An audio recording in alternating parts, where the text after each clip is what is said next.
4월 12일 본문 누가복음 24장 1절로 12절 말씀 중 5절 한 절만 함께 합독하겠습니다. 누가복음 24장 5절입니다. 여자들이 두려워 얼굴을 땅에 대니 두 사람이 이르되 어찌하여 살아있는 자를 죽은 자 가운데서 찾느냐. 이는 살아계신 하나님의 말씀입니다. 아멘. 하나님 아버지, 살아있는 예수님을 우리가 믿고 그 주님과 동행함이 체험되는 말씀의 은혜 허락하여 주옵소서. 깨닫게 하여 주옵소서. 예수님 이름으로 기도드리옵나이다. 아멘.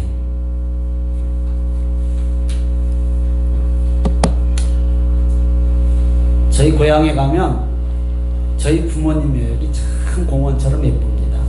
조그만하지만 아주 철쭉으로 맹둘러 해놓고 금잔디를 깔아놓고 자연석으로 해서 주워다가 사진 안 왔다고 그래. 주워다가 묘비를 만들어 놓고.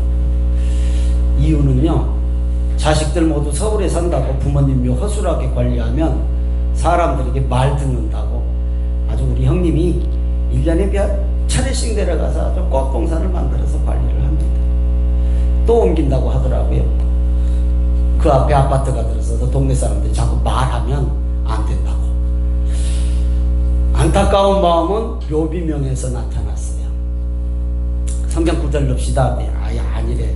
듣고 싶은 건데 너요? 그럼 알았어. 거기다 성경 넣는다고 뭐 특별한 거. 아버지, 어머니 그립습니다.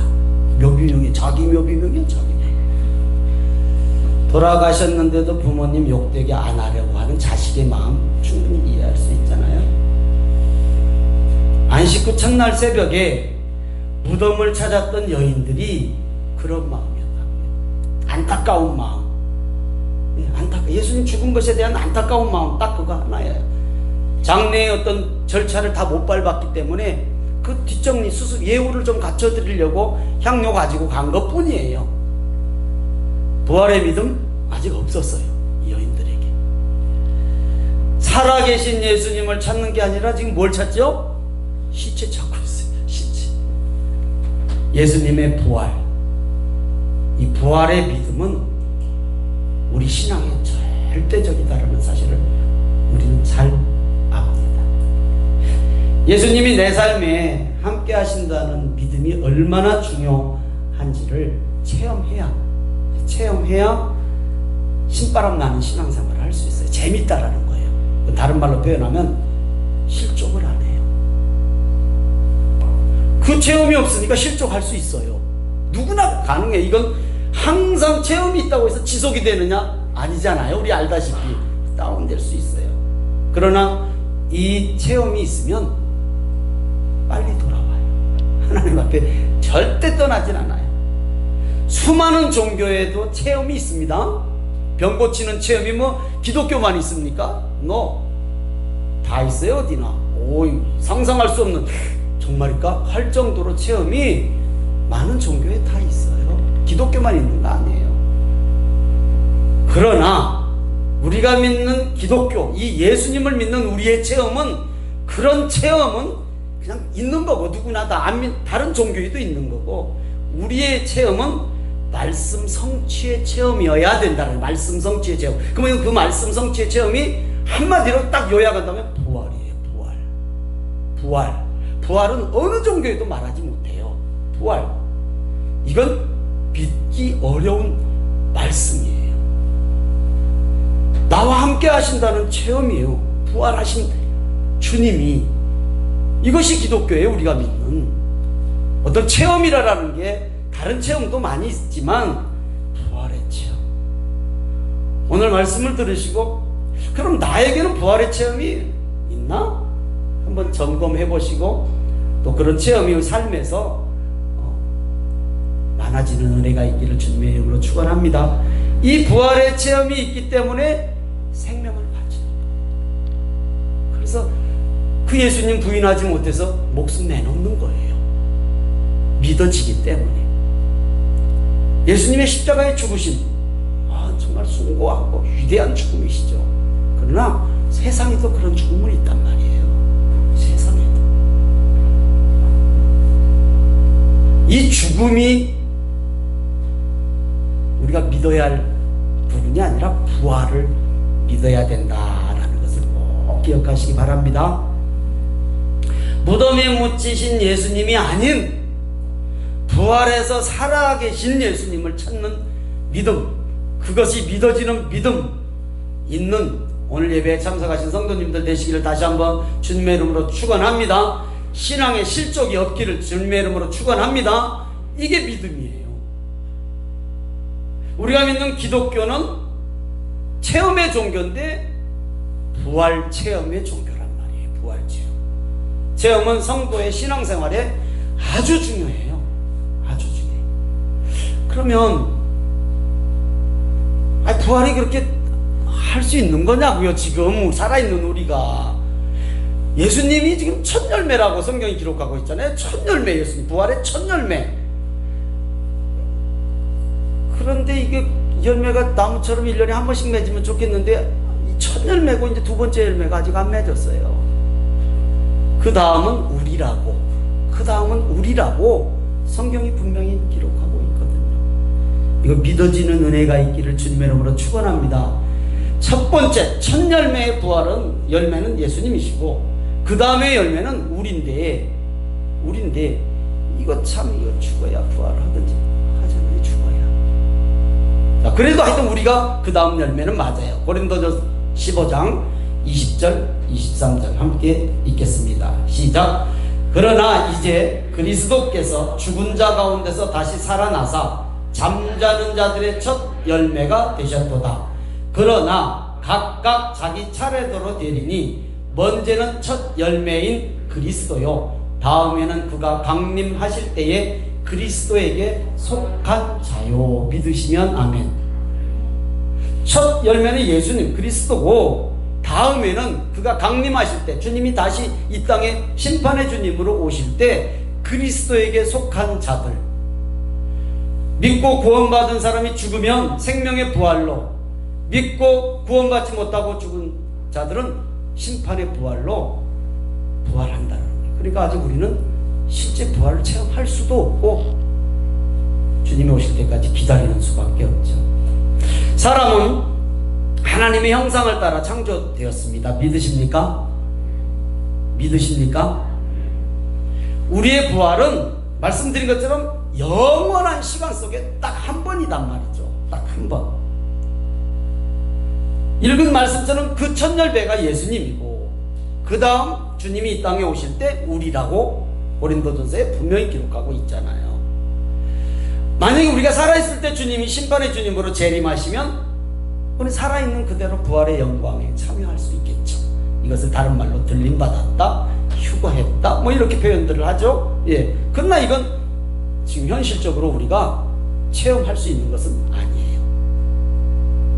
믿을 수밖에 없는 거예요. 이건 지식적으로, 학문적으로 연구해서 될 일이 아니에요. 성령 충만함을 사모하시기를 주님의 이름으로 축원합니다. 믿어지는 은혜가 있을 줄로 압니다. 자, 그러면 완전하지는 않지만 예수님을 믿는 성도는 삶에서 작은 부활을 체험할 수 있습니다. 작은 부활. 완전한 예수님처럼 죽었다 3일 만에 살아나신 그런 부활은 우리는 절대 체험할 수가 없어요. 주님이 다시 오실 때 아니고는. 그러나 작은 부활. 자, 먼저 올여름에 많은 열매가 나올 거예요. 아마 뭐 요즘 철도 없지만, 철도 없이 나오는 열매지만 열매가 여름에 많이 볼 수 있잖아요. 근데 지금도 볼 수 있어요. 꽃을 보고 열매를 보잖아요. 꽃 없는 열매는 없잖아요. 예, 그래서 지금 과수원 같은 데는 꽃 솎아주기 하는 거 아시잖아요. 왜 꽃을 솎아줘요? 그 열매거든요. 그대로 놔두면 열매가 많이는 열리는데 작게 열리잖아요. 그러니까 꽃을 따주죠. 필요한 만큼은 놔두고 나중에 또 열매를 보고 또 열매도 따주죠. 필요한 양만 두고 그 열매가 튼실하기 위해서. 꽃이 열매라는 건 아무도 부인할 수 없잖아요. 자, 그러듯이 작은 부활의 예를 지금 열매가 맺힐 때는 아니지만 꽃을 보고 열매를 100% 우리가 믿듯이 작은 부활의 예를 한번 들어보는 거예요. 저는 이 전염병 초기부터 이런 기도했어요. 제가 성도님들한테도 이런 기도 얘기했을 거예요. 누구나 했을 거예요 아마. 이 전염병으로 인해서 우리나라에서 치료약 백신 개발되어서 우리나라가 위상이 좀 높아졌으면 좋겠다. 그래서 세계에 공급함으로 선교사님들의 사역의 문이 활짝 열려서 하나님의 나라가 확장됐으면 좋겠다. 이런 기도 그냥 무심코 했어요. 무심코. 그런데 치료약보다는 검사할 수 있는 어떤 진단 키트와 검사 방법, 역학조사 방법 등 우리가 잘 알듯이 미국을 비롯한 세계 각국, 인터넷 찾아보니까 128개국이더라고요. 어제 그제 며칠 전 인터넷 찾아보니까 128개국이 도움 요청한 거 아시죠? 우리나라에. 예. 이미 수출하고 있고 가난한 나라 인도적 지원이 이루어지고 있는 거 다 아시잖아요. 재난의 현실을 통한 국가적 자금 부활의 체험이라고 생각할 수 있는 거예요. 예. 계속 기도합니다. 저는 치료약도 백신도 우리나라에서 개발됐으면 더욱 좋겠다고. 예. 아멘 안 하셔요? 우리나라 일 아니에요? 아니요. 그러면 이게 뭐 수입 수출을 해서 나라가 좋은 것도 있지만 선교사들의 선교 활동에 문이 활짝 열리거든요. 이건 무시 못 하거든요. 이게 부활의 작은 체험이에요.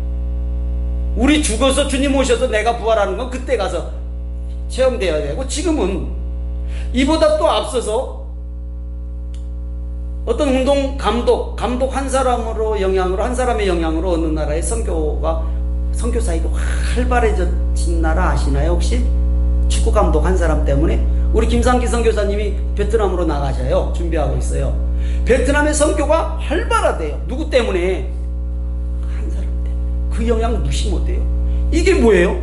물론 우리와 직접적 관계 없어요. 그러나 이것이 작은 부활의 체험이에요. 실제 삶에서. 그럼 이거 우리가 체험해야 되잖아요. 내가 우리도 얼마든지 체험할 수 있어요. 여러분도 다 있을 거예요. 저 같은 경우도 정말 어려운 현실을 통해서 작은 부활을 체험을 했거든요. 어려운 현실. 삶의 모든 부분에서 브레이크가 탁 걸렸고 멈춰버렸어요. 제 의지보다는 이끄시는 분을 느꼈어요. 내 의지보다는. 지금 생각해보면 정말 감사한 것 중에 하나가 그런 상황에서 내가 신앙의 브레이크를 밟지 않은 거예요. 많은 사람들이 어려움이 있으면 신앙도 확 다운돼 버리는 경우가 의외로 많거든요. 근데 저는 감사한 게 그때 신앙의 브레이크를 제가 밟지 않았어요. 의외로 더 깊은 주님의 사랑을 느낄 때였더라고요. 그때 브레이크가 걸렸기에 저는 목회자가 되었다라고 생각해요. 물론 엄청난 고통의 시간을 통과했지만 저는 제 인생의 작은 부활의 체험이라고 생각해요. 이것은. 왜냐하면 목회자가 된 것을 최고의 복이라고 여기니까 그렇게 믿습니다. 로마서 9장 33절 한번 읽습니다. 시작. 기록된 바 보라 내가 걸림돌과 거치는 바위를 시온에 두노니 그를 믿는 자는 부끄러움을 당하지 아니하리라 함과 같으니라. 아멘. 예수님 믿고 신앙생활 하는 것, 이게 그냥 우리의 바람처럼 시온에다가 쫙 열려서 그냥 만사형통하면 얼마나 좋겠습니까? 그거 원하죠 다. 그러나 이미 주님이 말씀하셨어요. 바울사도를 통해서 내가 걸림돌과 거치는 바위를 시온에 뒀다라서요. 그냥 쉽게 말해서 예수 믿는 사람들 앞에 둔 거예요. 신앙의 길에 둔 거예요. 두노니 그를 믿는 자는 부끄러움을 당하지 아니하리라.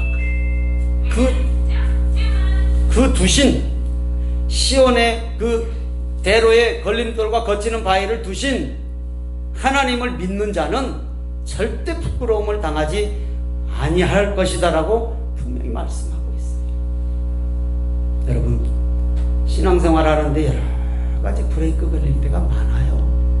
인생살이에도 내가 원치 않지만 내 의지와 상관없지만 브레이크 걸릴 때가 있어요.